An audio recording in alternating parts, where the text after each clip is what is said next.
Well, this now is the Class 3 girls 4x100 relay final. Set position, set off. Wolmer's they're out quickly. Also out is Excelsior. So it's Excelsior traveling well, closing quickly on Edwin Allen, who is struggling a bit. It's Excelsior. Wolmer's will have some work to do, and going well up top is very technical. And on the outside, Immaculate and the same camp for it. At the second changeover, it's Wolmer's now.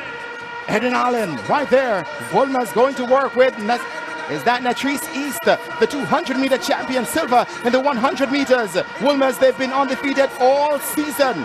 Wolmer's, they're leading. Excelsior goes by Edwin Allen, and it's all Wolmer's as they'll streak to victory in the Class 3 girls 4x100 relay, staying undefeated this season. Wolmer's from Excelsior and Edwin Allen, they take third. Will those points from this relay be enough to hold off Heidel in the very end of these championships? Grace Kennedy Boys and Girls Championships, exclusively on TVJ, TVJSN, and OneSpotMedia.com.